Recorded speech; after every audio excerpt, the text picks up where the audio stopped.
for you to give a thoughtful narrative on that standard. Okay, any questions on how to do the standards? Okay, we can skip clear down to page 45. You thought we weren't going to get through this, did you?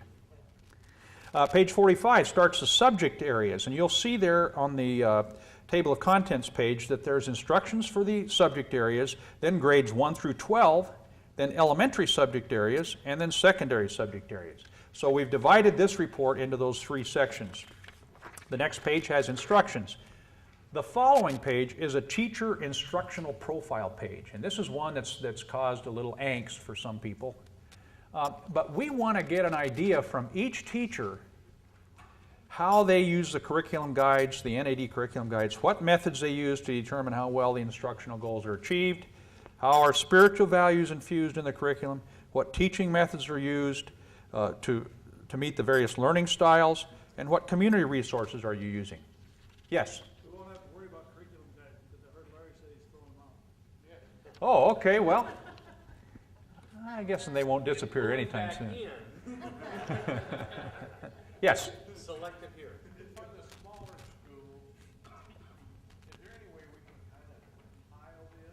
If you got one teacher that's doing it all, or 2 teachers doing most, the work, their teaching style, their methods, are all of them pretty much the same for each of the different Subject areas. Yeah. And we... To write the same thing over and over and over again, that's kind of... Right. And I believe that in the small schools instrument, at least, the teacher does one teacher each teacher does one teacher instructional profile, and then they don't answer as many questions in each subject area. Is that true, Larry? I'll talk about that. That's why we put the teacher instructional profile in, was primarily for the elementary teachers that teach every subject. We don't want them to have to answer the same questions for English and reading and all that. We want them to share with us how they teach across the curriculum. But we do feel it's important that they at least think about the curriculum guides, and that they at least think about having goals. And what about spirituality? Why else would we have a school if it's not spiritual? So we want to hear from the teacher how they infuse spirituality, how they meet the various learning needs of the students, and what community resources. So we want them to think about these things. There are 6 through 10 on the next page, questions that we felt were really important for every teacher to think about and respond to. Then we come to the subject areas. And you'll notice that there's a recurring format in the subject area pages. There's an instructional assessment section. We ask 3 questions in art about the planning process, specific plans for students' transition from elementary to secondary, and what plans or procedures are in place for your school to encourage interaction. All right? Then there's instructional assessments. We ask for some instructional assessments in each of the subject areas. Sometimes there's a materials and equipment list that we ask you to fill out. Then some evaluation questions. List the improvements in this area over the last 3 years. Identify strengths, and then describe improvements and strengths. Now, I'll tell you that recommendations and commendations come out of this section, where you list your strengths and areas that need to be improved. That's the grist for recommendations and commendations. And then F is recommendations for improvement. If you review all those sections, what areas would you like to improve? And again, that's where we look for recommendations to come from those. Again, this is where your coordinating committee will want to work with the study committees from these subject areas to make sure that there's not an axe being grinded in one area or ground in one place and not in others. All right, and these, this is the most comprehensive one, because as you leaf back through these pages, you'll see that there are sections for elementary, sections for secondary, and sections for K-12. And so this is the most comprehensive of the documents that we prepared, was for a K-12 school that is seeking K-12 accreditation. There are fewer sections and questions in the 9-12 and in the 1 through 8 and 1 through 10 drafts. I'm to page 161. School-wide Improvement Action Plans, SIAPs. I told you we'd get there. There's a sample sheet there of what one might look like, some instructions on how to put them together. And this is an area that schools, as I mentioned, have struggled with. What the hope of the committee was that after you complete the entire self-study, it's all fresh in your mind, that the whole group take a couple steps backwards and say, what are the 2 or 3 really important initiatives that we want to tackle that are comprehensive, school-wide improvement action plans? And we're suggesting that more than 3, maybe 4, would be too many. We want you to get those 3 or 4 things that you think would improve the whole school.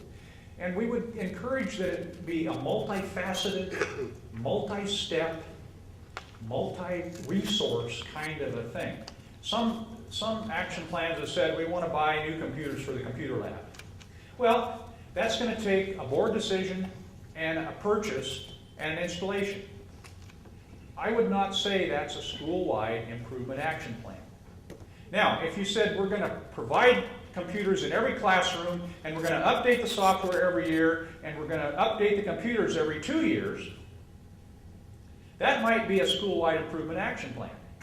It's going to be multi-step, it's going to be multifaceted, it's something that will carry over the full 6 years of the term. That might be a school-wide improvement action plan.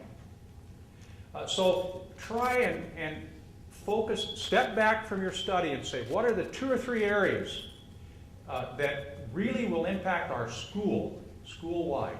And those become your school-wide improvement action plans. Any questions on that? It's an area where a lot of questions have come up because people write ones that are just, it'll take 6 months to get done, or 2 months, or 1 decision and 1 faculty member. That's not what we're looking for. That would be something that would be found in a subject area or a standard section for an area that you'd like to improve. Question. Yes? How broad can those be? Because I've gone through this twice and sometimes they get too specific. And how broad Okay. can you take? Like one of our first ones was improve academics. And then they listed 10 specifics. Is Okay. there The question is, how broad would that be? And again, improving academics is very broad. I mean, that's a general statement. But if in your action plan you have action steps that would define that, I think that would be an appropriate action plan. so that's what they did, and they had 10 Yeah. specific. Again, I just wondered if there's anything too broad. no, I think we're looking for that specificity within the action plan. If you just said improve academics and we're going to talk about it 3 times a year, that's not, we're going to ask you to revise that action plan. And here's what the visiting committee can do with your action plans. They can accept them as written. They can ask you to revise them. They can reject it. Or they can ask you to write another one. And sometimes a visiting committee will come and with a fresh look at the campus, they'll discover a theme that's running through the campus that maybe you missed. And in that case, they'll ask you to write a school-wide improvement action plan and to be implemented over the period of the term.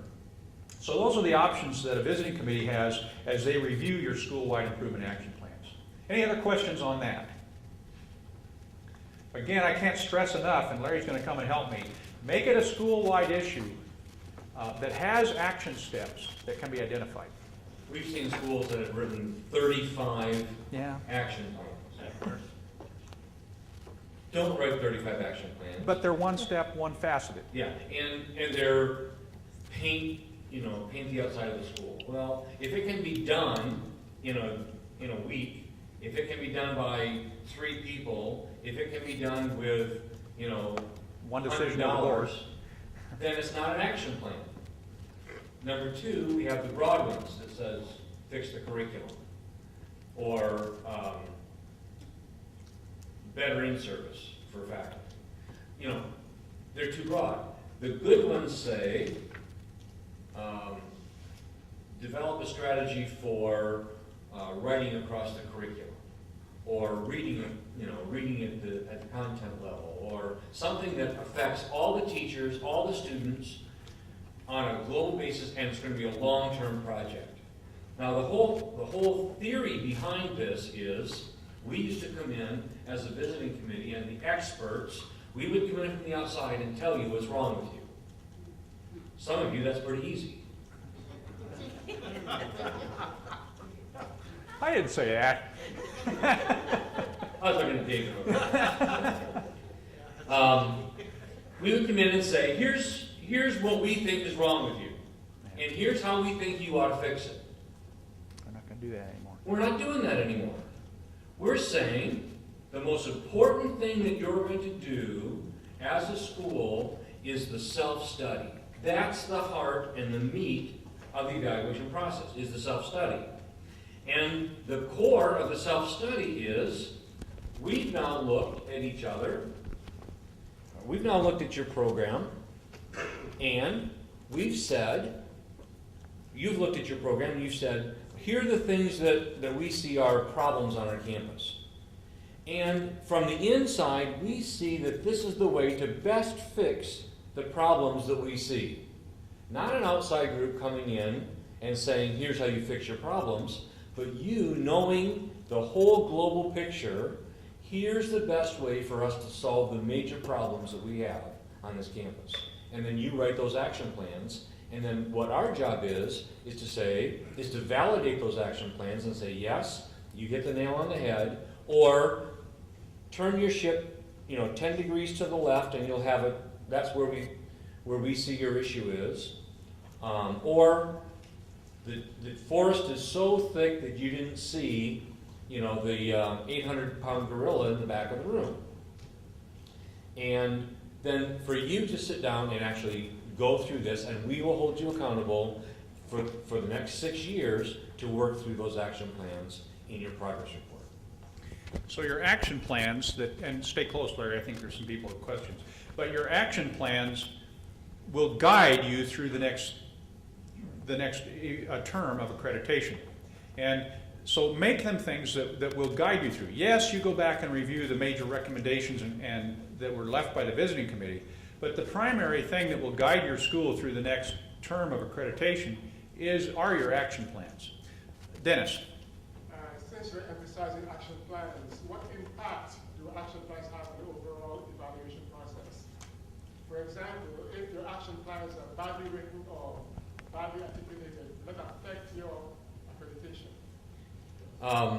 The question is, what happens if you have poorly written action plans, and the team comes on campus and all your action plans are poorly written? And what effect does that have on your term? Well, that's a little tough, little ambiguous to answer. And we understand, let me say up front, we understand that this is a learning process and that we do not expect schools to have perfectly written action plans. I think if Kelly and I were to go into a school and try to write action plans, we would have some that if we looked at them 5 years later, that we would say we would have wished we would have tweaked them a little differently when we wrote them now. We understand that this is a learning process. If your school is it has some real serious issues, and you did not address any of them in the action plans, and you only dealt with squeaky doors and holes in the screens, and you did not address the real issues on your campus, that is going to affect your term. Because you're not seeing as a school what your issues are. And so the team's going to say, you need to actually deal with the real issues on your campus, not the peripheral issues. The issue we're really dealing with when we come to the term is capacity. The question we ask ourselves as a visiting committee is, does this school have the capacity to make it for 6 more years without somebody coming back and helping them? And so that's the real issue we're looking at when we're discussing a term. Do we need to come back quicker than 6 years? And so the school-wide improvement action plans by themselves, if the school is running a strong program and the students are learning well and you've documented that by itself probably would have a minimal effect on a term recommendation. But so it's primarily we're looking at what's happening to students and is that effective? And does the school have the capacity to continue without extra oversight over the period of the term? A question here. Just real quick.